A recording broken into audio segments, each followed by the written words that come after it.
I did last week, and we You got got what? flagged for it, didn't you? Yeah, of Oh course. shit. Oh man. Ah! Not supposed to curse in the first 2 minutes. What else is new? It's time for Red Salad Review with your hosts, Wayne Moon, Greg Donald, Who's not here? and Lou Maddox.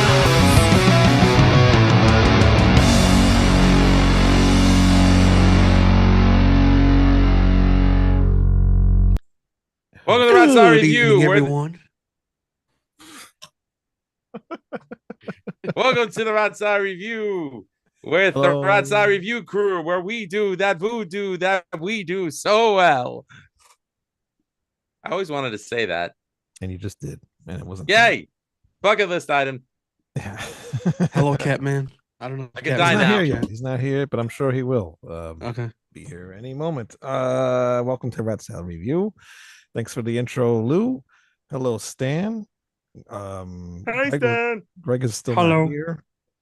Manny is probably at the bar, and I Yeah, thought because he James didn't was want going to to do come this one. on, but yeah, and I thought James was going to be here, but I'm glad he's not. Anyway, Oh God. I got a lot of stuff. Well, I didn't get a lot of stuff, but I got a couple things in the mail. I found this website. I'm not going to tell anybody what it is because I don't want people buying all the stuff that I buy. But they've been having some sales lately, and this is the last Candlemass album. I Nice. don't even know what is this called. Evil Sun, I think is that what it is? Maybe I don't know. It's not even on the album cover, but I thought it was Black Black Sun. Sun. Black Sun. something like that. But this is the last Candlemass. And what else did I get? Raven, Stay Hard. That must have hurt It, doing this photo shoot. He ripped the skin right up the guy's back. it goes on and on and on and on and on. I like that song. I know it's not like, what people want of Anvil, but I like it. Anvil, That's Raven, Raven. whatever. The other band. With them Temptation Mother Earth tour. I didn't even know this existed. Hmm. That's a live album? Yeah. Oh. Will you ever listen to it? Oh, definitely. I bought it because I do. I want to hear it. This is one of my favorite albums of theirs.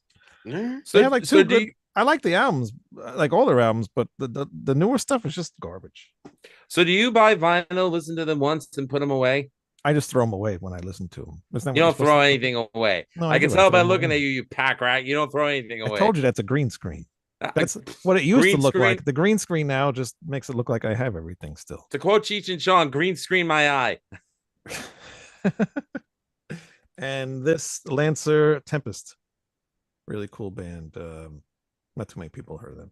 I actually I tried to haven't. get really cool. The first two or three albums, they're very the singer that they had, he was very Bruce Dickinson ish, and they were very good. The new guy's really good too, but I like the older guy better. Don't I tell like the the singer I Black said Raven. you like the Black Raven. The Black Raven on the cover. It looks pretty cool. Yeah, they're pretty cool. The Or other is that a album, crow? I don't know. that might be a crow. The other album covers have this weird, looks like an ostrich on the covers. That's very strange. Nothing surprises me anymore on that album covers. No, that's a Whatever problem. works. Ostrich. I just as soon see that on a Devin Townsend album cover. And I think that's it, right? Hey, Yeah, Catman. He's officially in the chat. yeah, oh no, Catman, what up? I went to a yard sale the other day, and this guy, I've been to this guy's yard sale a few times. He doesn't have it all the time, just very randomly. And I guess he used to have a store. And this past weekend he had it, and I didn't know he had it on Saturday because I would have went there. So, but he had it on Sunday, and Sunday we got like a out of nowhere rain, just downpour in the morning. Well, he didn't cover anything. He left it all outside on his driveway. Oh, that's genius. Yeah. So there was a bunch of cassettes and stuff there, and luckily they didn't get too bad, didn't get too wet or anything, and these were still sealed. So I grabbed them. I wasn't even sure what these were or if they were even metal, but they are metal. This band called Power Trip. The album's Oh, called, from Texas, I think. Yeah. yeah. When we cut, we bleed. It's like a hardcore type band, I think. I don't No, know. I maybe like old school hardcore punkish that sounds like crossover thrash. Yeah. Yep. That's exactly what that sounds like. And Ugly Americans, Who's Been Sleeping in My Bed? That's It's a another, real album. yeah, it's a real album. It's Another like funny. hardcore type thrash band. Yep. Ugly Americans. Yep. I want to. No, I could be wrong, but I think the guy that I think they were associated with Yeah. Flatus Maximus. Not Flatus. The guy who replaced Flatus. The From Wild Guar. Samoans, I think, are affiliated with that band. Why do I think that's what I'm talking about? The Wild Samoans, the wrestling tag team. No, there's a band called Wild Samoans, I think. Oh, I didn't even know that.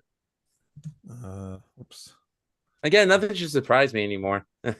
Yeah. Let's see here. Yeah, I think they're from Austin, Texas, too. I don't A know. lot of bands that came out of Austin, Texas. The one I always think of is The Sword. Hmm. You know, I mean, Eric Johnson also came from Austin, Texas. Great guitar player. I don't think. And I like The Sword. I mean, you know, I mean, people say, "Oh, they were too hipster." I'm like, everything is hipster. Whatever. Yeah. This is the wrong band I'm looking up. What was the name of that album? Ugly Americans. No. These aren't the droids you're looking for. Who's sleeping? Oh, okay. Who's sleeping in my bed? Who's sleeping in my bed? Where the hell? I saw this the other day.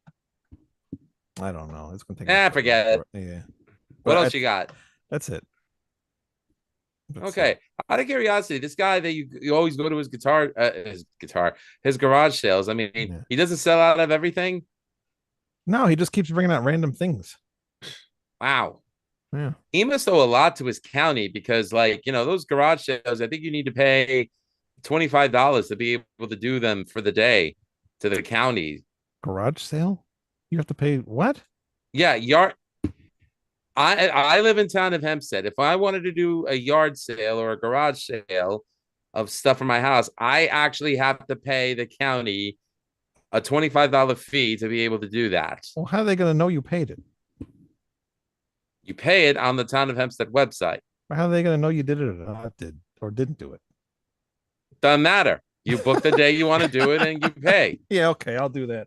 Yeah, that they don't do that here. I forgot. You guys are Suffolk County. You guys are like the outlaw mud show of Long Island. Never mind. We don't do that stupid shit here.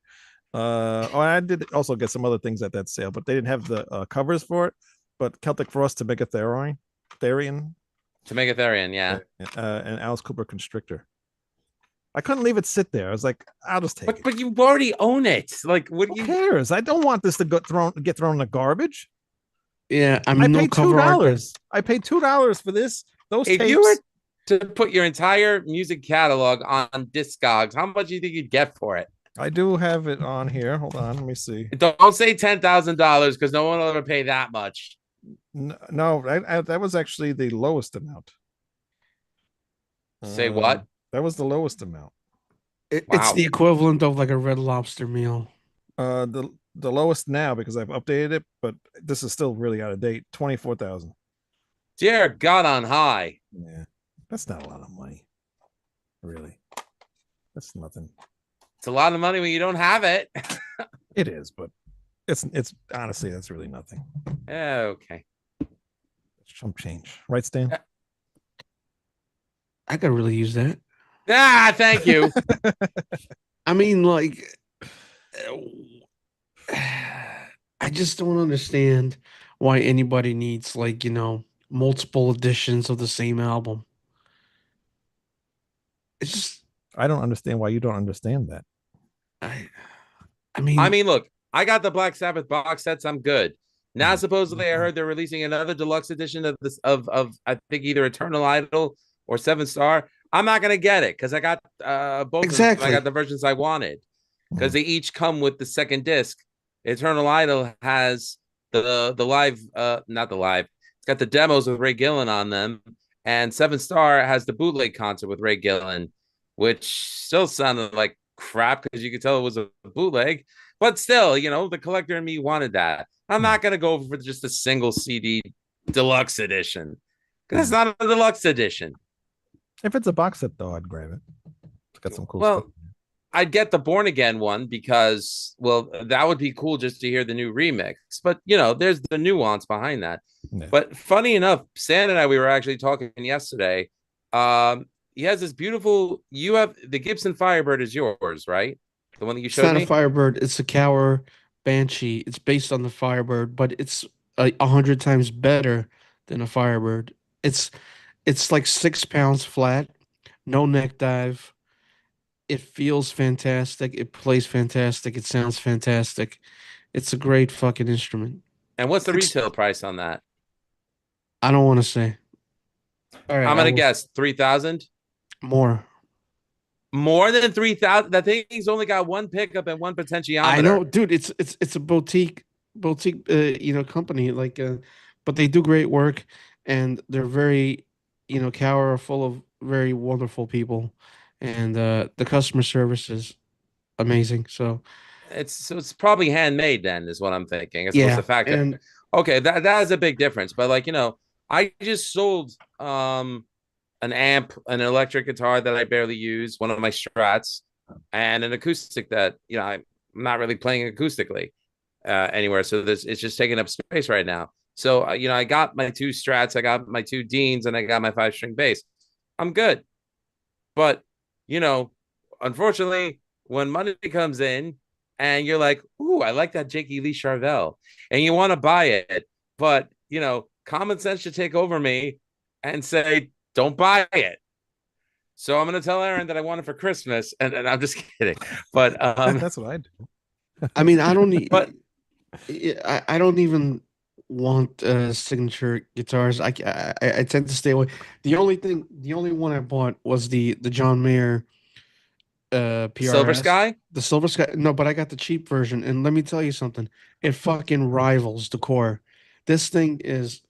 There is no way in hell that the Core is worth $1,800, $2,000 more. No way. There's nothing about it that's worth that much.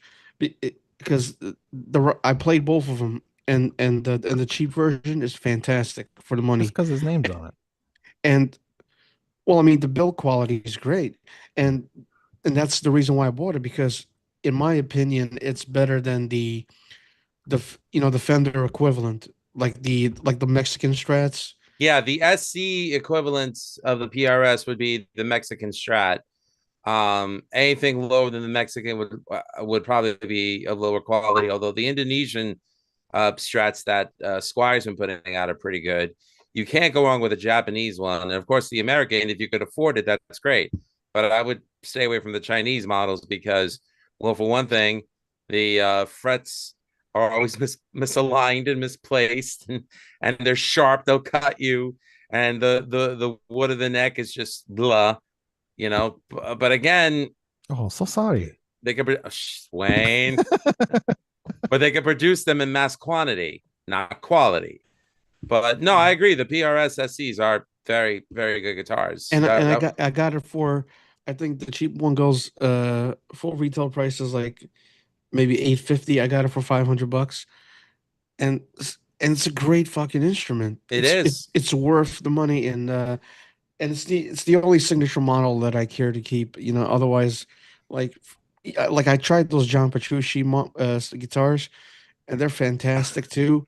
But dude, for my playing style and my playing ability, it's just not worth it. It's too much guitar for me to handle. It's like driving a Ferrari in Brooklyn or something. Like you can't really take advantage of that. Wow, that's an interesting analogy. Funny enough, our very own Alex Rapetti from Severed Angel plays the 7-string. Yeah, he's got one. Majesty, and I'm just like, dude, this is just too much for me. But he makes it sound like gold for what he does. But I saw the craziest thing, and actually a good segue into the topic of discussion that we're doing today. But Herman Lee of Dragon Force now has his own. Who the fuck is going to spend $7,000 on that thing? Who's going to? Herman Lee doesn't even have $7,000. No, but here's the funny thing: if you look at the model, it's a direct copy of the Ernie Ball Majesty made by John Petrucci. It's It's definitely lifted. inspired by it. Everything down to the piezo pickup. It's like, and at 7,000. $7,000. Fuck me running. No way. Oh, Yeah, sorry. dude. Dude, Wayne. I'm telling you, 5,000 of that is just for the fucking top, probably, because Paul Reed Smith, he's big on those tops and everything. So, but it's just it's dude, no guitar is just worth that much. I mean, who the fuck is buying this? Like seriously, like that's just crazy. I don't know, but I'm sure Herman Lee's getting a nice chunk of that. I mean, good for him. I only ever owned one signature model, and that was the Jackson Adrian Smith, the SDQX, and it was a great guitar. But once I discovered Vegatrem, I completely abandoned Floyd Rose's, and yeah, the Floyd Rose on this one was not that good because it was a special. It wasn't a real Floyd Rose. So I had a Dave Murray signature, and it was a great guitar. It had the hot rails pickups and everything, and it sounded great. But the problem is, it was just way too fucking heavy, and I just got sick and tired of like having that thing weighing on my shoulders and my back. I had to get rid of it. But I hear what you're saying. I mean, yeah, it's funny. Like my buddy Matt plays Ibanez Prestiges. Hey, Wayne, fuck you, Rondai. And he thought my Fender Strat was heavy, but I'm like, if you played my Les Paul before that, that was heavier. Okay, guitar discussion ended. I wanted to segue to Dream Theater with the guitar, but I'm shocked James isn't joining us, and I'm even more shocked that he's a Dream Theater fan. Doesn't matter because unfortunately we're out of time. Guys, we'll Good just night, do this everybody. next week. Hit subscribe and we'll see you there. Hey, look, you had 10 minutes to go through your entire recent purchases. I think that was like 5. You just did like a half hour of guitar talk that no one cares about. Well, we started late. Anyways, continue. Mark of the Dragon says, "Hey, Louie. Oh no, take me where you want to go." The Mark, you know. Who the fuck is Mark of the Dragon? I don't know. Then he also says if the content is talking about multiple copies of the same album, if the content song list is different or the packaging collectible aspects are worth collecting, then it makes sense. If it's just a re-release of the same materials, I'm good. I agree. I collect. Yeah, I agree too. But if I'm at a yard sale or at a flea market and I see like a record that's kind of, I might already have it and it's really cheap, I'll just buy it again on record. If I have the CD, because sometimes I like the records better and I like to see the artwork and stuff like that. Sometimes the records have different inner sleeves and stuff, so I'll just buy it. And if I want, I'll just get rid of it if I don't really want it anymore. Mark of the Dragon also says, "I once had the satisfaction of watching a Lambo bottom out on the cobblestones in Brooklyn." Film being shot. I wonder what film that was. I don't know. Maybe he'll tell us. And Catman says, "I have a set of reproduction fiber mini humbuckers. He loves them. So a new vet bottom out yesterday, front cowling." Oh, that's sad. Yeah, I'm crying on the inside. That's my buddy Mark Gaeta from Brooklyn. Hey, Mark. There you go. Now you know who it is. Now I know who it is. I know about Mark. Thank you for watching Rat Style Review. Yeah, it's first and last time. Yeah, Mark of the Dragon, you dork. Sorry, Mark. Very cool. All right. Welcome to the show, Mark. Welcome, Mr. Catman, as always. And today's show is supposed to be about Dream Theater. We're going to talk about the last album before Portnoy rejoined Dream Theater, called Black Clouds and Silver Lining. And then we're also going to talk about the latest album, Parasomnia, which just came out in February of this year. And Black Cloud and Silver Lining came out in June 23, 2009. So it kind of has like a anniversary this week. So that's why. Yeah, 16 years. Yeah. So that's why I kind of wanted to do this. And I thought it'd be interesting because I really, really like Black Clouds and Silver Lining. And I remember when it came out, I was kind of like burnt out on Dream Theater a little bit. And I was hoping maybe this would be a good album because some of the albums were just getting like samey and I don't know, they just weren't very memorable. This album though was very memorable and I listened to it a lot. It reminded me not that it sounded like images and words, but it had like the same kind of flow to it. Like it had like there was ups and downs. It was like it started out really good, and then it had like the slower songs, and then it built up and stuff like that. So a lot of similarities that way to the Images and Words album, and it's honestly one of my favorite Dream Theater albums. We can talk quick about how we got into Dream Theater. Stan, how did you get into Dream Theater? Honestly, I was sort of introduced to them by Alex, your singer, Really? I find that incredibly hard to believe. and they Ridiculous. were him and his bandmate, also named Alex, were like heavily into Oh, Dream Theater and Symphony X. shout I out mean, Alex Rakin. yeah, that those two bands are the only things they fucking listen to, and I knew of Dream Theater before, but I wasn't really listening to music like that. Like it was just too complex. But then, as I got into it more, I was like, wow, this actually sounds really fucking good. Mhm. And I think the first album I heard was Octavarium. Oh, When so yeah, Octavarium that's came pretty out, late. Yeah, that's a good yeah. one too. Yeah. So, and I think that's my favorite Dream Theater album. I love Octavarium. Octavarium, the song is my favorite Dream Theater song, and that was like 2005. So that was the first Dream Theater album I actually heard, Mm. and it's awesome. But I knew like about the other stuff, like but it's just I don't know, prog music wasn't something I was like really into. Mm. But it wasn't until that I met Alex that they kind of like introduced me to more of their music and stuff, and that's when I kind of like got into it a lot more. Um, and ever since then, I saw them live a few times. In fact, I just saw them in February, and they oh, we're gonna talk about this later, but yeah, they did a great show, and they always put on a great show. I saw them once too. They played Yeah. on Long Island a couple years ago at the what the hell do you call that place? Paramount, No, not the Paramount. It's outside. Mulcahy's. Oh, Nope, nope. outside. It's out here. Oh, the Brookhaven Amphitheater. Brookhaven. Yes, thank you. Yep. Yeah, they were Yeah. doing that thing with Frank Zappa's kid. He had Oh, Oh, something. Zappa. Progressive Nation. What? Progressive Nation. Is that what you're talking No, it about? was No, some I kind of think they were just Zappa touring thing. with Zappa versus Zappa. I think it was called. I God, don't that was a remember. boring fucking band. I left when they You or left during Dweezil Zappa. Wow. either Okay. either they were on first or Dream Theater was on last. I don't remember. No, Dream I Theater. would It paid had to have been attention to Dream Dream Theater Theater. last. It probably was. I didn't pay attention to the other stuff. I just stayed for Dream Theater. But it was cool. It was cool seeing him. But at that time, that's when James LaBrie's throat, his voice was kind of like really starting to go. You know, And it's gone. it's gone now. He's all AI now. It's not even him singing. Uh, how'd you get into Dream Theater, Lou? Were you done, Stan? Good. Yeah. What else am I gonna say? I mean, come My brother Mikey, God rest his soul, bought Images and Words. I looked at it. I'm like, this looks like Marillion. Throw away. And next How thing I dare know, you? hold on, I'm How not done dare yet. you? Not done yet. And then there was an afternoon Saturday airing of Headbangers Ball.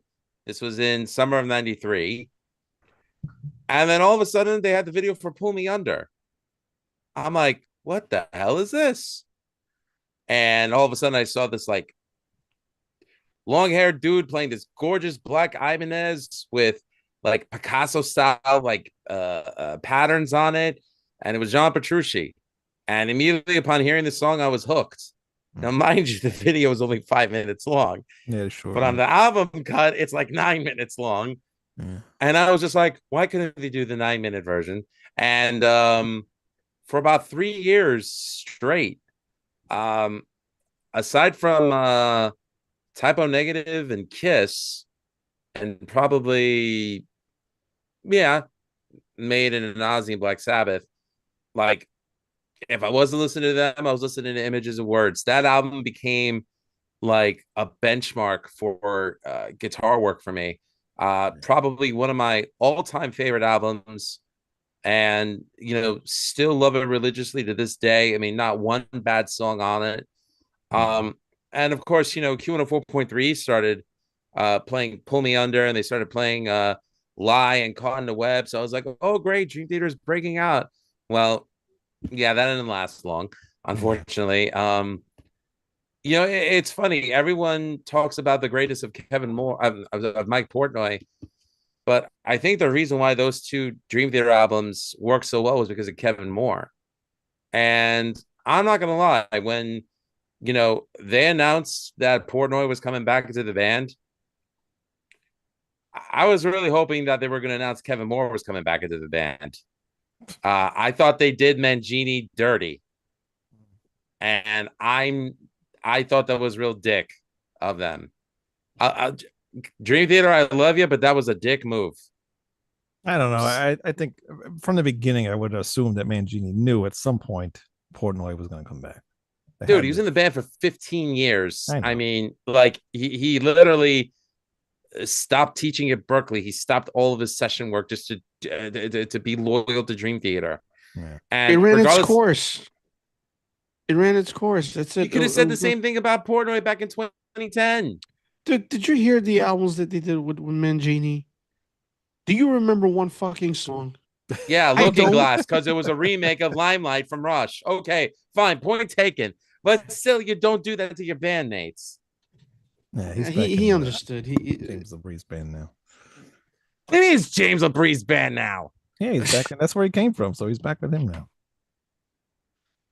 I will not tolerate Sammy Hagar slander or James LaBrie slander. All right. Why? Neither of them can sing anymore. What the fuck? What do you mean? Sammy's like 180 years old and should be buried. All right, he can still fucking sing. If he's not buried, I'll bury him right now on this show. Dude, the guy's still fucking playing shows and it still sounds great. And yeah, good glass of tequila in one end and his dick in the other. Okay, very cool. Let's move on. And LaBrie, I mean, he's singing challenging stuff. He's not. Yeah. What is he? And he also had the cancer and stuff like that. So he didn't have cancer. He had throat cancer. Throat cancer? I think he had some kind of throat cancer. Yes. Oh, okay. Well, sorry, I said that. I don't think so. Yeah, I think he did. I mean, I just wish they would tune down lower to match his current register, because having him sing in the tuning that they recorded is not fair to his voice. It'll blow out. But yeah, whatever. Yeah, what do you know, Lou? Yeah, I know nothing. But anyway, I'm looking this up. I swore he did come out and finally say that he did have some kind of cancer or something. No, man, I don't think so. I think he did. That's Bruce Dickinson. No, I don't know. Doesn't matter. Well, how did you get into them? Same way as you, basically. I saw the video for Pull Me Under on Headbangers Ball, and then they played it on 103.9 RCN. RCN, yes, all the time, and I love that song, and just it's fucking catchy, And then I got the cassette. Yeah. Now the album artwork was really cool too. I liked how that looked on there, with the girl in the bedroom, and then it wasn't a room, and it had the stars and stuff. I just thought the artwork was really cool too, very eye catching. It was very Marillion-esque. You have to admit that. I mean, I thought heard of them at that time, so okay. I didn't know. Another band my brother was into. He was into like a lot of the prog stuff. I thought Falling into Infinity was a great album. Loved Metropolis. That's where they started losing me. And then I hated Falling into Infinity. Okay. But I hated when Images and Words had that sound. The drum sound was very like mechanical type sounding. At the time. That's the drum sound of that time. See, I actually love that drum sound. I do too. And then when they moved to the next album and they changed it, I'm like, this sounds like Dave Matthews now. He got that piccolo snare thing going, and they changed the whole drum thing, and I was like, But, well, who produced Images and Words was Firehouse's producer, David Prater. Really? So, they almost kind of got lumped into the hair metal bracket. But, a lot of those hair metal guys could play, but Dream Theater played better than most. Oh, so yeah, they knew how to play their instruments. So yeah. But I have yeah, to admit, in the 2010 in the 2000s, with the exception of Train of Thought, I really wasn't a fan of a lot of that output. I mean, Octavarium had some good songs. yeah. I thought. I know it's your favorite album. I'm not going to stand, but I love that one you too. know, I mean, like you said, some albums don't really have good songs. Falling into Infinity, I think, was kind of boring. There was some good songs on it. They all had good songs. And then Octavarium came around. I was like, all right, this is a good album. And then they did another one, Systematic Chaos. Chaos. That was I awful, hated that one. total garbage. But What? yeah, that I was garbage. hated that album. There's Constant Motion, not one good Dark song on there. Eternal Night, Forsaken. Didn't No, like it. garbage. Ugh. I look. I'm just speaking for myself, Stan. I mean, I didn't say it was the worst album ever. I just said I didn't like it. You just said it was garbage, It is garbage. and you hated it. Well, Wayne said it was garbage. I think it was just like a thing that they had to do for Roadrunner. They just released something because it was the last album on that record label, so it wasn't that good. But then they came out with Black Clouds and Silver Linings, and I was very happy with that one. Go ahead, Stan. What do you think of Black Clouds and Silver Lining? I love it. I love that album. Nightmare to Remember. It's I love it when they write long songs like this, and they always introduce these themes that they always find a way to cleverly come back to later. They somehow rearrange them. Maybe they make them heavier, maybe they make them softer, or maybe just they make them even proggier. But they always like Dream Theater is one of those prog bands that doesn't write random parts. They always somehow everything ties together in the end. Like there's no loose parts, and that's one of the things I really love about their songwriting. It's like they always think things through. Nightmare to Remember is just one of those songs that just it is like quintessential Dream Theater to me, and everything that all the trademark Dream Theater stuff qualities are in that song. So I really love Unlimited. In fact, they actually had the drummers audition, Mm, and when they're having the audition take place, that was one of the songs that they had to learn how to play. really? So Yeah, yeah, it's I a good mean, song. And also it's a great too, song. I know a lot of these songs are kind of like based on like things that actually happened in their lives. Like A Nightmare to Remember is based on a childhood car accident. I'm reading Yeah, Wikipedia here. I'm just not pulling this out of the air. But yeah, that was a car accident. So, something real, and it turned into an awesome song. absolutely, man. Love it. And I even love the song "The Count of Tuscany" was an encounter Petrucci had in Tuscany. that. That is my second favorite Dream Theater song. Hmm. But I guess we'll get to that. Are we going like down the list or something or what? No, because I didn't really like make a list of things to do like that. So we could just talk basic about the album. I also don't want the show to go on for like 4 hours. I mean, Rite of Passage, good tune about the secret societies and everything. Wither, I really dig too. It's a nice ballad, very simple, but it has catchy melodies and stuff like that, and it has a really really nice anthemic solo. Um, I know like the Shattered Fortress is sort of like a compilation of the previous 12 step kind of themes that Mm-hmm. Portnoy Well, was writing about. it's the ending suite to it. It's the ending sweet to it, and it's not a bad song, but to me, maybe like the least memorable. I might have to listen to it again, but I don't know. To me, when I listened to it, it wasn't the strongest of the tracks for me. But I prefer like the root of all evil. I thought that was a good one. You know, I think that's part of the 12 step suite, right? The root of all evil. No. It's not. Mm-mm. It started on 6 Degrees of Inner Turbulence, continued on Train of Thought with This Dying Soul. Um then there was another track on Octavarium, another track on Systematic Chaos, and the fifth and final one was the what, Wayne? Why were you waving? Oh, he's muted. The Shattered Fortress. Okay, all right, my mistake then. Yeah, but moving on, like the best of times, for example, that is a Uh, wonderful fucking song. Yeah, I that was mean, a gorgeous song. dude, that guitar solo and these themes. I mean, like, how dare you write such a great song? Like it's fucking nothing. How dare you?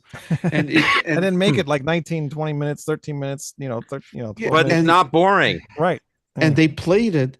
This was what I was gonna say. They played it live for the first time at the show in February in New York, and it was the only time they played it.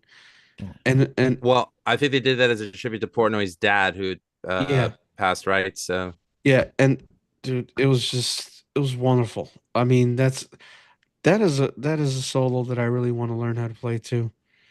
Correction, no, I'm sorry, not his dad. His sister had just passed, so I think that's why they brought it out for the New York show. And apparently, the Oh, poor Oh, guy was like bawling like you wouldn't believe it while he was playing and didn't miss a note. dude, My condolences to Mike Portnoy. they were on fire. I mean, like, it's just they're always they're very tight. Like, you know what I mean? Like they never make mistakes. At least I don't hear them.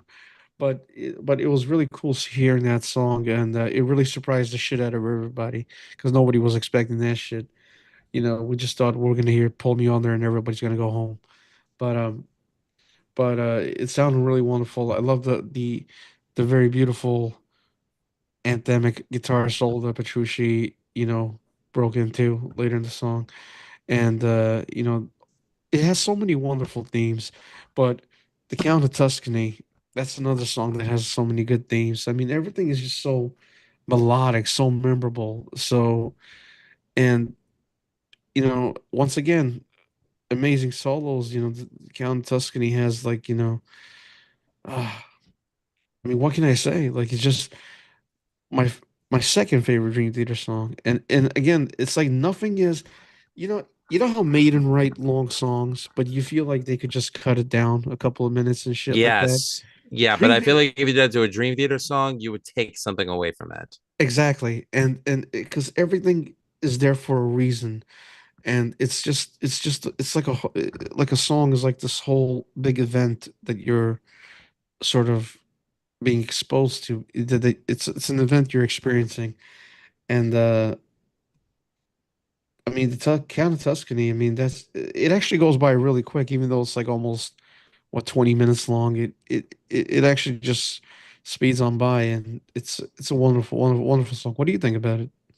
Me, I mean, I'll just give you I actually wrote a quick thing for each song, yeah, so yeah. I'll Go just ahead. go ahead and read it. I thought Nightmare to Remember was a great way to start off the album. Now, mind you, um, because of systematic chaos, I actually stopped listening to Dream Theater. So today Me too. was my first time listening to Black Clouds and Silver Linings. The only thing that I listened to from this album was the covers because I thought their cover of Stargazer from Rainbow I was was going to mention that. freaking amazing. I loved that, and I thought All of those covers are really good. All of the I covers are really good, but dude, I mean, including the zebra one. Yeah, Mm. Tamerland, that you was know, great. I'm glad they didn't include Xanadu on here because that's not one of James's best vocal performances. That's actually on the deluxe edition of Rush's Farewell to Kings. The band played great. I think that was Mangini on it, but James is not Getty. But you know, I could separate. But so all right, so let me go ahead. Nightmare to Remember, great way to start off the album. Rite of Passage, heavy track. So far, what I like about this album is that they're melding the heavy with the melodic, and I think it's the most listenable Dream Theater album since Train of Thought. And as I said before, I didn't like most of their output from the 2000s, with the exception of a few songs on Octavarium.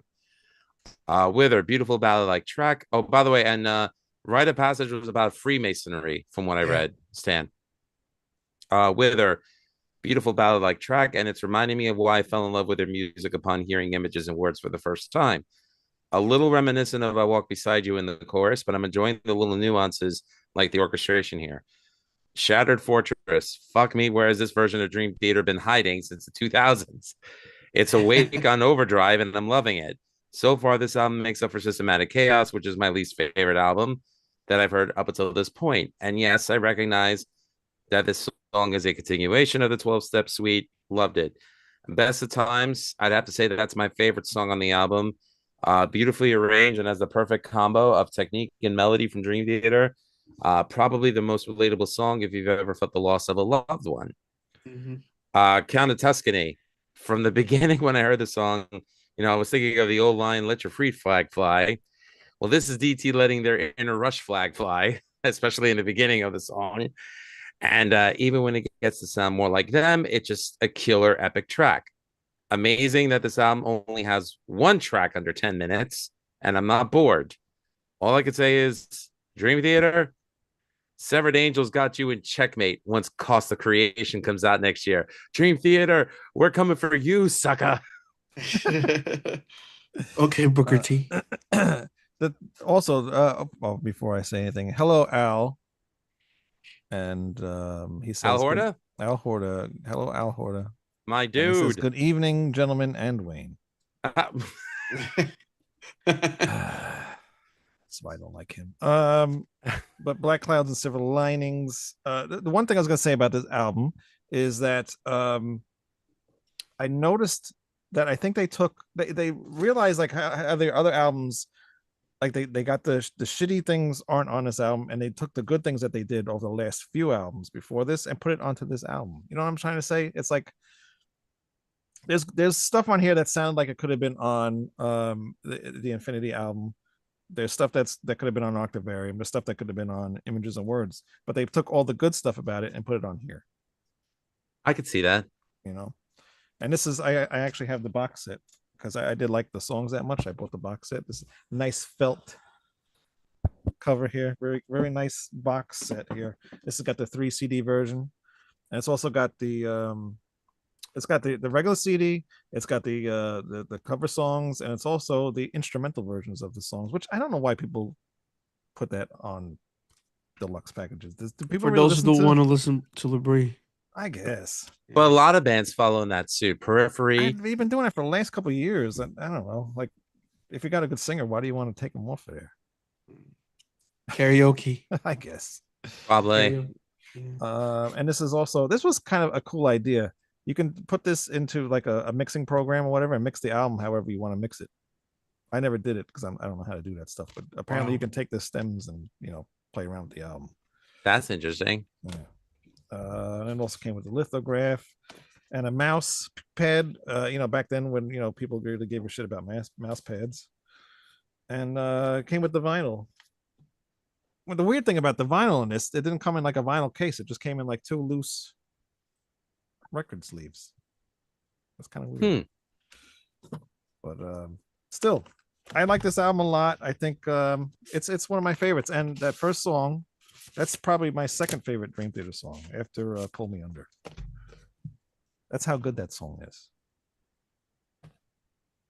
It is. It is. Let me ask you gentlemen a question. Did you guys watch the audition episodes on YouTube for Dream Theater? Yes. Okay. Not recently. Okay. Well, 2 questions. Wayne, our friend Eric Adams, not the mayor of New York. We use that term loosely, but yes, go ahead. Not the Manowar singer either. Not the Manowar singer either. Told us that Mangini, he said that the whole thing was a work from the get-go, that Mangini was going to get the role. Anyways. However, if he didn't get it, who would you have preferred to have taken the drum throne? The guy from Angra. Really? Marco Minimum. Yeah. He's a really good drummer. He's a great drummer, and he worked well with Labrie on his solo album. Yeah, I think it was close. But we knew they were going to get Mangini. I think I was hoping for Virgil Donati. I don't know who that is. He's the Australian that plays marching grip style. None of them. They just none of them. I don't know. I would have preferred maybe somebody like from fucking the guy from Mastodon or something like that. But I don't know. I don't. Brandaler, really? He's a much more interesting drummer than any of those guys, in my opinion. No, he's an incredible drummer. I just never thought of him in Dream Theater. I don't know. It's you had Mangini, you had Virgil Donante. Who was the Marco Miniman, Marco? Then there was that death metal guy. The what's his name? Dirk the guy from Soilwork. No, the American guy. Well, it was Dirk. Dirk also was there, right? Oh, wait a minute. Tim Young, I think. Was that him? No, Oh, I can't think of it. Derek something. I think it was Derek from. He's like Morbid Angel. I think so. He's like from one of these Florida death metal bands or something like that. I forgot his name. Hmm. Um, I mean, there's just when you watched it, right? You could tell that Mangini was gonna win it anyway, because he had the best chemistry, with those guys than anybody else, right? Well, I he mean, probably it's knew like them already. He already knew James, so they probably already kind of knew each other just being in that circle. So true, but it's just his playing just I don't know, man. The problem is that guy can play anything. I mean, that's the good thing, but it's also the bad thing yeah, because he just sounds like a computer. right. And I don't know. He was the most logical choice out of all the other guys, Yeah. but I would have liked to see them kind of like go. I mean, it's easy to say this in hindsight, but I would have preferred if they went like out of the box a little bit and just you know. Al Horter Travis says Barker. Gavin Gavin Harrison from Porcupine Tree would have been great. Yeah, that would have been a good one. Yeah, there you go. Yeah. And But he like also says somebody who's not like balls deep into prog. yeah. Somebody who's just sort of like somewhere drifting in between. You know what I mean? All right. Because like, what do you do? Like at that point, do you want to go? Do you want to make your music even more super complicated?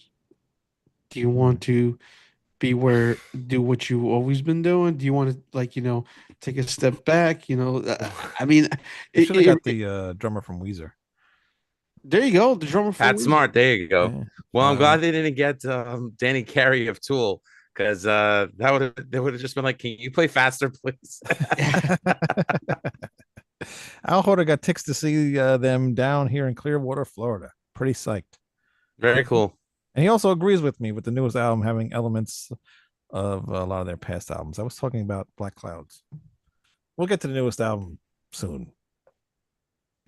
I don't know, man. Like, I liked Mangini out of all those other guys, but oh wait, Thomas Lang, right? That was one of those other. That was one of the other He guys. was just the obvious choice. That's all. It was just He was the the obvious right person choice. at the right time, and he didn't bring anything new to Dream Theater. He was No, just the new drummer. I mean those albums that he did. Like I don't They're even fucking unforgettable. remember They're them. unforgettable. Yeah, They're forgettable. yeah. It's I've just probably listened to them once, and I don't know. that was already too much. Yeah, But I shouldn't say that. I mean, like, because I'm sure those guys worked hard on that I'm music. sure they do. So it's not fair to just like It's shit not on easy them. to do the songs that they do. Of course not. No. They weren't done in like 5 minutes. No, But and I've played Pull Me Under live before, and that was not easy.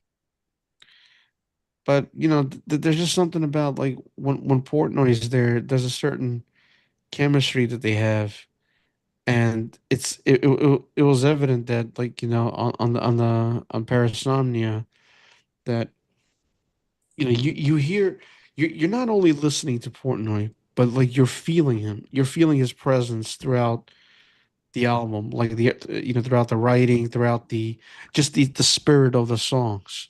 Like there's something there. Like if people told you that Portnoy didn't actually play on this album and they listen to these songs, they'll know something's amiss. They'll be like, I think this is Portnoy. Portnoy's playing Honestly, this. to They me, just it's just one of those. I mean, he sounds different from Mangini also, but he also plays with yeah, he has much his own more. style. He plays with much more soul, much more Right. feel. You Yeah. know. Um, but the songwriting is just better. yeah, well, because they didn't let Mangini write anything. I don't think, right? I'm pretty sure they didn't. I don't think so. Yeah, and For all Mike intents Portnoy and purposes, does. he was a hired gun. Yeah, and Mark Zonder too. Al Horter said for Fate from Fate's Warning could have been a good fit. I don't think I could see him in Dream Theater though. But anyway, we'll get to Parasomnia now, and I don't know, Stan. I think this album it kind of just feels like the last few albums that they had with Mangini, and to me, I didn't really hear Portnoy's playing on here. I mean, kind of, I can kind of feel that he's back, but not like how I used, not like with Black Cloud and Silver Linings. I could tell he had a lot of input on those songs and his drumming. I could instantly hear him right away. This one just feels like they were just still doing what they've been doing. It just This feels is like this, they've hit a point now where now, like it's like ACDC, they just keep releasing the same thing. Now, Dream Theater to me just feels like they just keep releasing the same thing over and over again. I think this is their best album since Black Clouds. Wow, this is your last show. It's their most interesting. It's their I don't most think it's. interesting. I don't. There's nothing on here to be interesting. Like I remember like two songs because I listened to this album twice when it first came out, and I haven't listened to it since. And then I listened to it today because we were doing this show, and I remember those two songs, but the other songs I kind of just forgot about.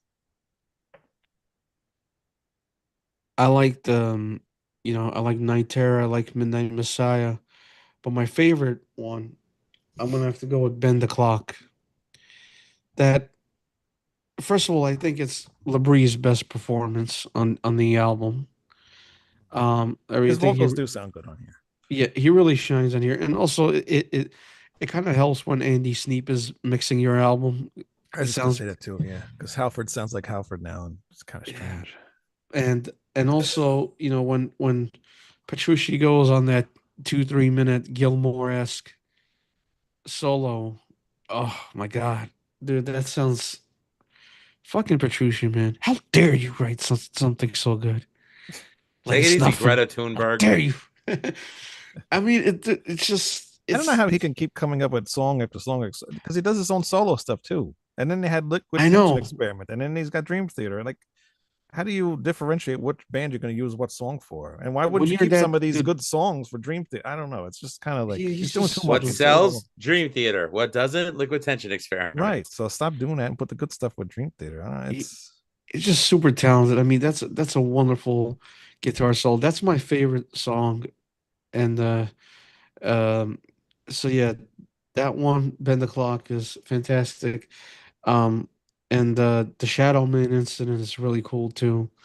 I noticed on this album, it's like they really went like heavy on this one. It almost sounds like yeah. Train of Thought Train of Part thought. Yeah. Two. Yep. That's There what was it some sounds. Slayer type moments on it. Yeah. But it just but to me, like, if we're comparing both of these albums, I still have to go with Black Clouds because I think Black Clouds is just more easier to follow. Mm. Yeah. And those two songs, like, well, I'm gonna say three: Nightmare to Remember, Best of Times, especially Best of Times and Count of Tuscany. I mean, those two songs are way too powerful. Like they just it's like, I don't know, like fucking. It's like having Stargazer on your album. You know what I mean? It's Which just they did. which they did, yeah. But it's just like that. Like you can't, like, if you have a song like that on your album, the album is better than everything else. It's just the way it is. Like, it's just one of those things. And well, to me, Black Clouds is just easier to follow. It's more it it feels, and it has more dynamics Right. for in my opinion. But I just think Parasomnia is just as great as it is. It's just too. It's more heavy. Yeah. It's focused more on the heaviness of Dream Theater, and Bend the Clock is the only song that's really just kind of breaks that. You say Like bend the clock or bend the Bend the It's Clock, Bend the not bend Bend Clock. the Ben Cock. Ben Ben the like Uncle Ben, like the No, rice or Bend. bend from like the I think that's London what it's called. Bend the London Clock. It's Bend the Clock. I Yes. thought you Let me listened to see. the album, Wayne. Oh, I know I did. Bend the clock. Okay. Yeah, I not just Bender making sure. Clock, All not right. the. I'm just making sure I hear And correctly. we're not talking about Bender from Futurama either. So take it easy. Bend the Clock. Well, of course I listened to this album. Like I said, listen to this a few times. Dude, that's a great fucking solo, man, on this album. Oh my god. Fucking Petrucci, man. But also like I said, I just don't. I wish there was more stuff like Black Cloud and Silver Linings where just there was kind of some up and downs in this album. It just seemed kind of just like everything's kind of almost the same. One song kind of bled into the other type thing. Not that it did, but and it's not a bad album either. You can listen to it and enjoy a lot of it. It's just not what I was hoping for with Portnoy being back. I think the next album, I think they're going to work on it a little bit more, hopefully, and I come agree. out with a little bit something more, more melodic and more, with better choruses and stuff like that. We'll see. Night terror, hysteria. And I hate the album cover artwork. It's Oh terrible. my god, dude, don't get me fucking started. Motherfucker ripped the band off. Let me tell you something. How the fuck do you go from making like shit like with Rush, you do the X Factor, you do like, the other Dream Theater stuff, but then You do Queensryche and you Face do Warning. you do Queensryche, Fates One, and then you like do this shit like this AI bullshit, this cartoony ass crap. I mean, It's it's not like even what? cartoony. It's just stupid. It's just ugly looking. And they tried to kind of make it look like images and words, like because with the bed and the girl in there and stuff like that. And she's kind of almost in the same pose, I guess. And it's just not. It's Dude, the I saw booklet the what booklet has AI images. Not only are they AI images, but he reused images, for another band. really. Yeah, Yeah. they've been slacking on their artwork the last few years. There's even one of the other albums with Mangini on it, with the guy on the tightrope thing. That's an album. That's a guy from the band Circus Circus Maximus. Maximus. Yeah, the Yeah. same guy. It's like we know what's going on here. Like I can see this. They had one cool artwork though, a later one with the robot, with the hand with the robot, and then the other like on the head or something like that with the Yeah. robot head or something. That was kind of cool. But then they had another album artwork with a shoe on a mountain or something. It was like what? Shoot I'm on the progressive. mountain. So stupid. But yeah, I wish they would just made something better. I think they did have another artwork, and then it came out to this one, but I don't know. It is what it is. I just nobody gives a shit about artwork no more, which is unfortunate. And now we I get all this fucking do. crap. I do too. I mean, I love looking at artwork. And That's the Hugh whole. Syme, he's probably like fucking charging them a ton of fucking money for I'm all sure this it's not artwork. AI. I don't think they would have did It's AI, but AI, dude. maybe I'm it is. telling I you. don't know. He's he Well, it depends he's how using- many toes are on each foot. It could just be. Yeah. I'll check the toes. Let's see. 1, 2, 6, 7, 8 toes on one foot. Because a It friend could of be mine just. posted an AI rendering of her as her Facebook profile. I'm Hmm. like, why is your foot on the other side of the room? But it could just be like photo manipulation too. Like with our album, Seven Angel album artwork, that's what it is. It's photo manipulation. So it could be the same thing. Catman, but can they share a bill with Venom? Um, Oh, for God's sakes. I don't know. Could we see Venom and Dream Theater touring together? Hey, listen, back in No. 1998, Dream Theater played the Monsters of Rock with Manowar. So I guess anything is Anything's possible. possible. That'd be a cool show. And Al Horta AI is running a lot of shit. Creativity is waning. Yes, it is. This show you're watching right now is AI. Really, I'm not real. Mm. Exactly. There you go. Hold on a minute. I was doing a Vogue. This is my left hand. So again, I just wanted to emphasize that in the 2000s, my favorite Dream Theater album was Train of Thought. I thought Black Clouds and Silver Linings, though, after first listen, I have to say it's a masterpiece. I hold it up with what I consider their 3 best albums, which I think are Images and Words, Awake, and Scenes from a Memory. So I'll put Black Clouds up there with them. I wasn't expecting too much from this record because I was like, you know, I think about all the reunion albums that have come out, especially in the last 20. Well, I'll include Psycho Circus in there. So maybe the last 30 years. The best one, hands down, Iron Maiden's Brave New World.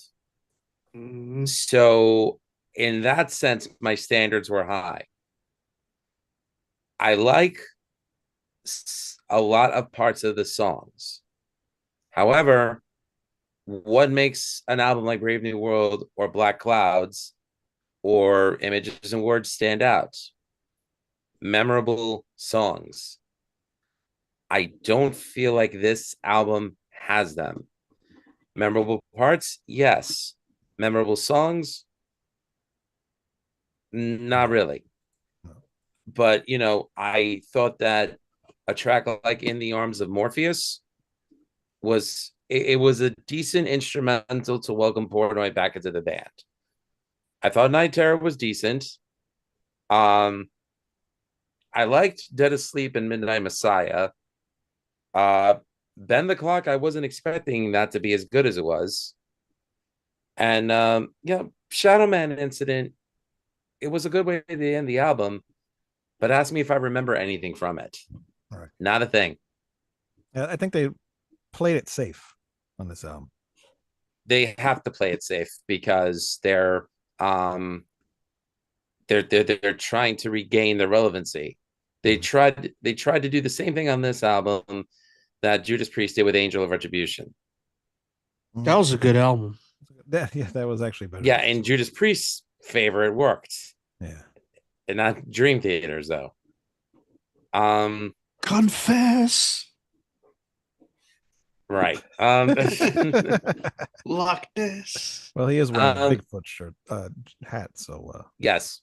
But yeah, it was just okay.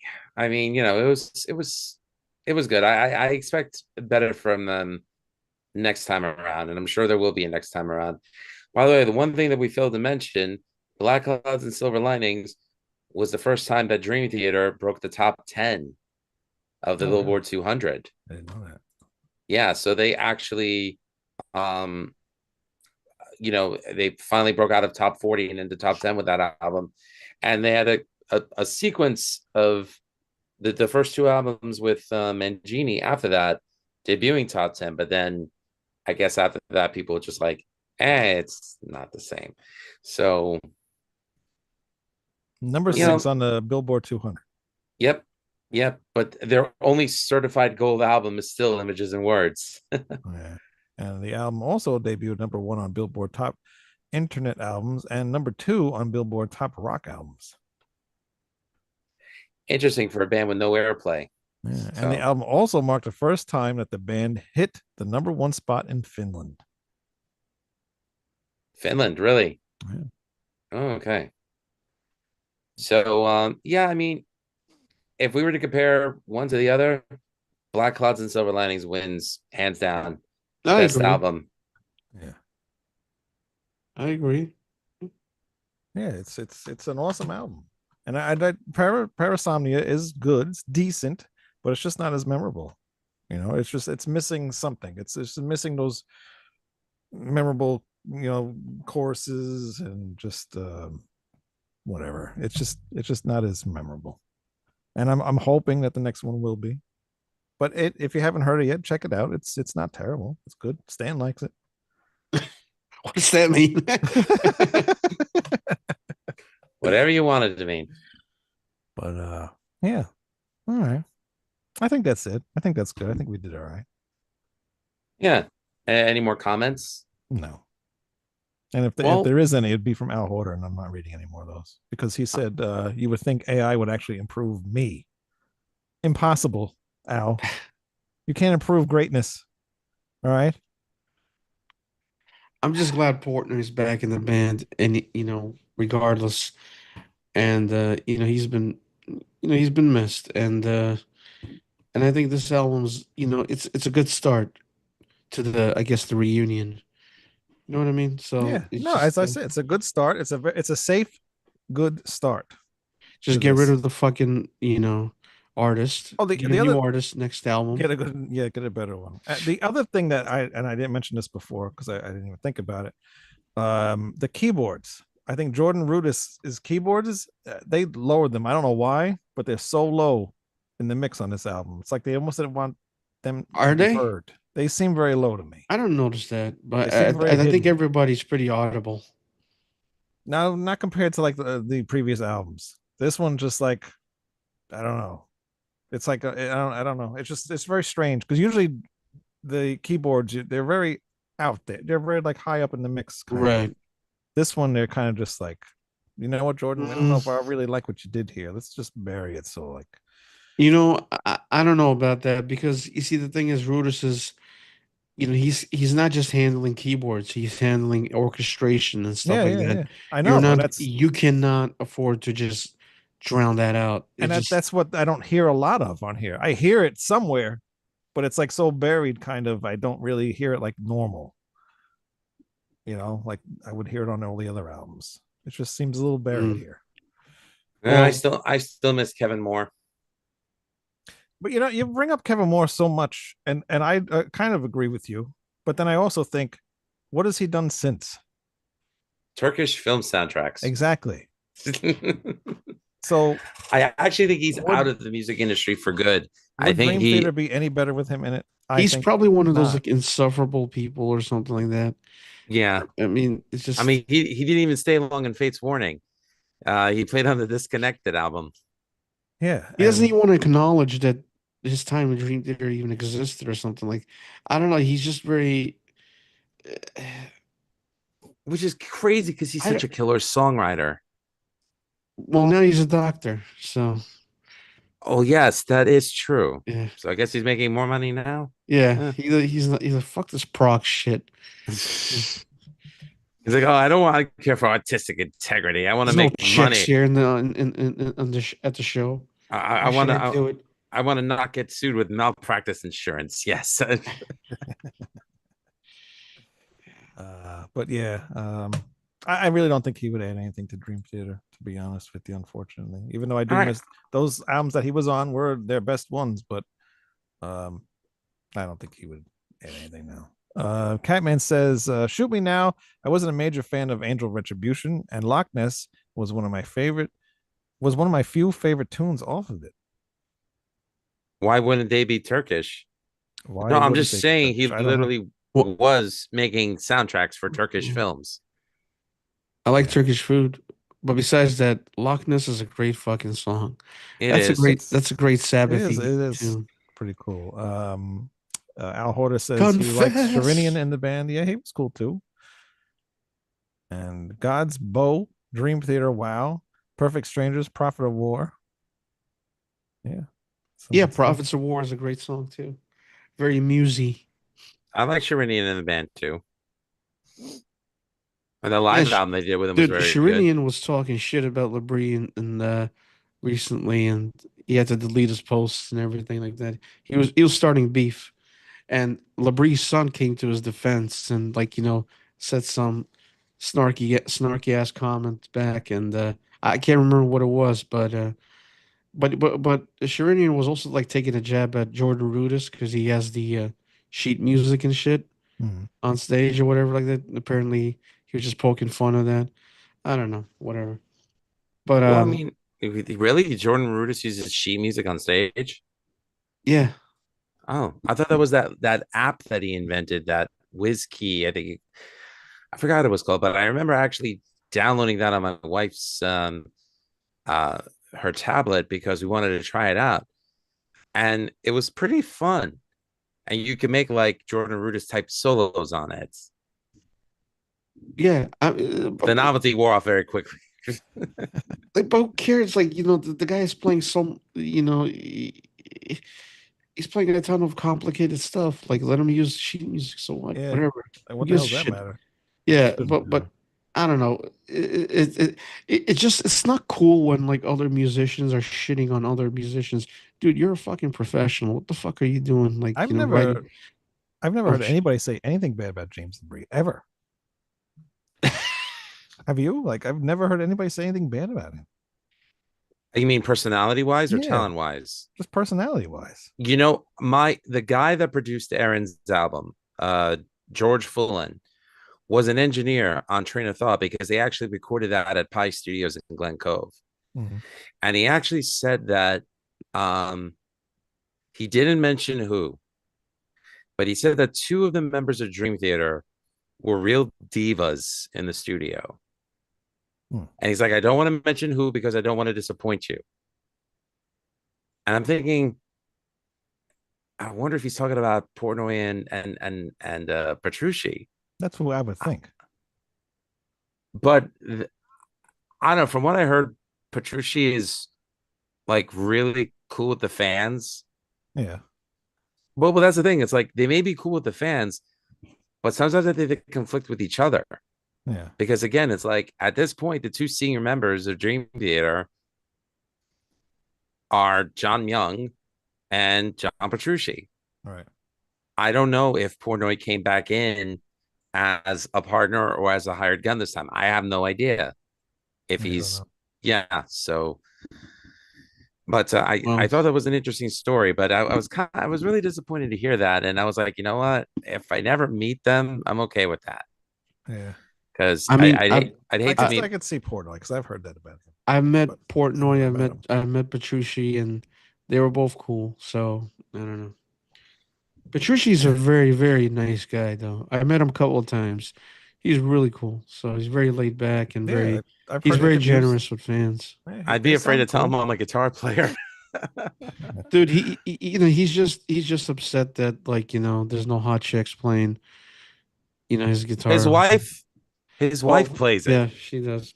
But when we met him, we were at the I think it was Sam Ash. I think it was like one of those guitar clinics or something like that he was doing. Mhm. Just a bunch of like marks, bro. Just these dudes with raging boners for this They use guy. that word. You use that word marks for music people too? He likes wrestling. I mean, it doesn't have to be a wrestling term, right? I mean, you could, I don't know. I've never heard that not used with wrestling. but Well, it just there are music marks though, Wayne. Yeah, You got to of admit. course. I've word Yeah. music marks, you know. and like I don't know, it's just a one big sausage fest. These guys and their raging boners and their Ernie Ball music mans. Can you sign this with me, please? But no, Well, I'm not trying to talk shit, but it's just, you know, it's I don't well, even Wayne, know I what don't the think fuck we're. I don't even know Wow. what the fucking point was. Like, No, why was we're I even music talking about marks. this? We have music. We go to Well, concerts. Wayne, play I think music. you should do as your hero Vince Russo did and write out the 12 rules for being a music mark the way he did for being a wrestling No, mark. he wrote it like an asshole though. He couldn't spell anything correctly. No, he's I've gotten over him. I'm done with him. Hey, new Halloween album, Gods and Monsters or whatever. It hasn't come out yet. No. Giants and Monsters, I think it's called, or Monsters and Giants or something like that. Monsters and Giants. But, no, it hasn't come out yet. It's August, and we will do a show about that because I'm Yeah. going to have Tony Webster on the show to talk about that. He worked with Halloween for quite a while, so. You guys ever heard of the band called Gnome? Gnome. Yeah. No, but I heard of a band called Fin Troll. Okay. Yeah. Well, Gnome is like this. They're like this like stoner rock kind of band. Yeah. Stoner rock doom, whatever. I'm gonna link you guys in the chat. How do you spell it? Maybe you'll GNOME. Just like a regular gnome. Yeah, Gnome. with the stupid hats. The G is silent. Gnome. And they actually have the hats on. Yeah, Oh my god! I love Petrucci, I'm man. not doing this band.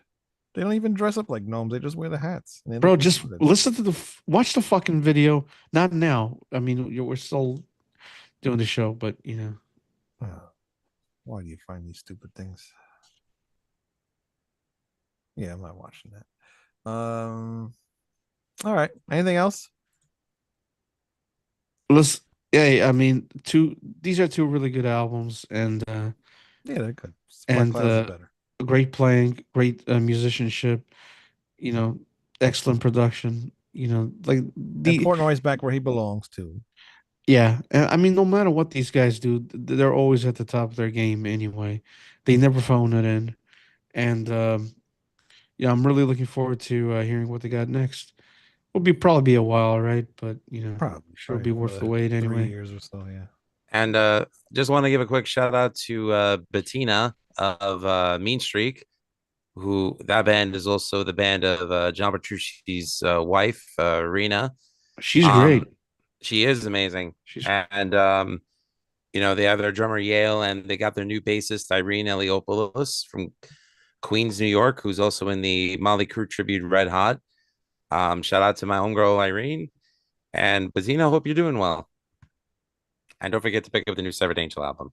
There's a lot of great musicians from Long Island Not really. for some reason. Well, she lives in Arizona now, I think. So, Well, that wasn't the point. I'm just saying. well, yeah. Well, All the best musicians come from Sweden. Everybody knows that. Sweden Hey, is like what, the Scandinavian Long Island? Yeah. starting with Yngwie Malmsteen. But that's it for tonight, I think.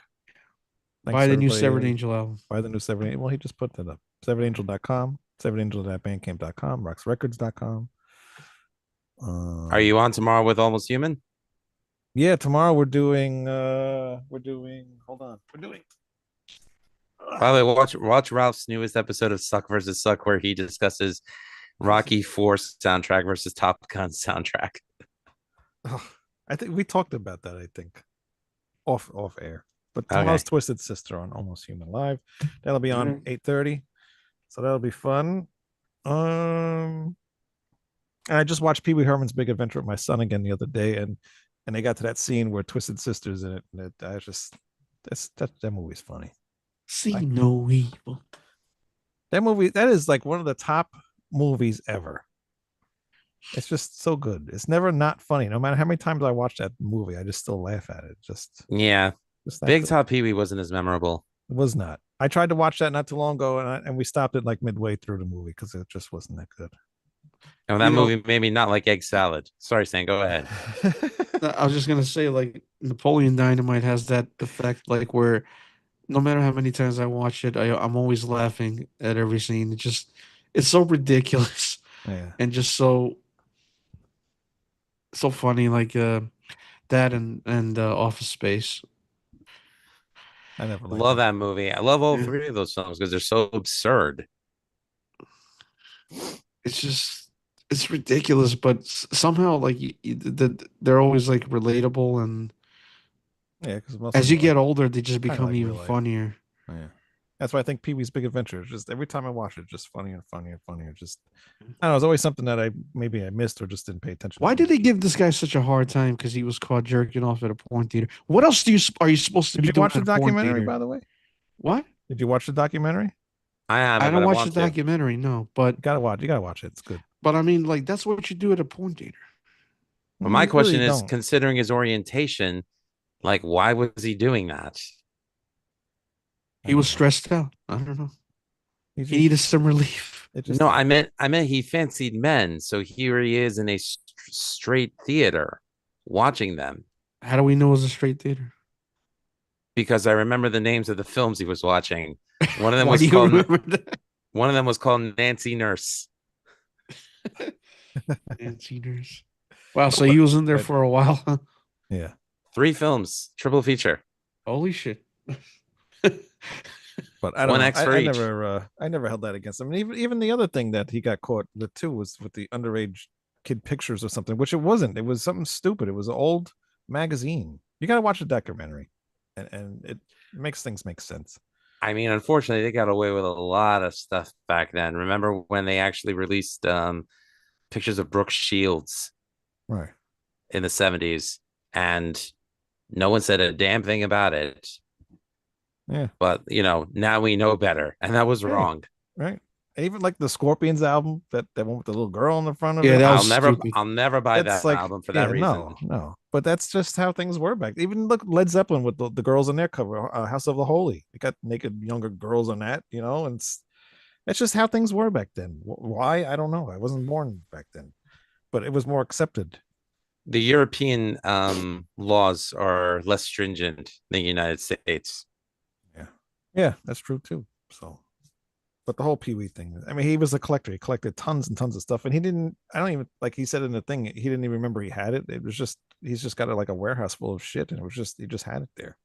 And then when they you got to watch a documentary because I can't remember exactly what happened, but something else happened, and then people went to go search his house, and that's how they found this stuff, and it was all just nonsense. Well, they kind of pulled the same thing on Pete Townsend too at one point Yeah. because Yeah, he was looking at photos to apparently remember if any of those things happened to him when he was a child, and because of that, somehow, he got red flagged for it and arrested. I don't believe him. I don't like him. You don't like Pete Townsend? Okay, never No. mind. Well, we know That where seems like a Wayne fishy Biases story. lie. Catman, I feel sorry for all these poor bastards that get caught doing what we all do. Yeah, I Yeah. Speak for yourself, Catman. It's only a problem I when like you're a mine. celebrity. I like mine 70 and toothless. All right, this show's over. Oh my God. Hit subscribe, and we will see you next week. And I don't know what we'll talk about, but we'll God see you. bless all of you. God bless everybody. Chihuahuas. Have a good night. Chihuahuas. Goodbye.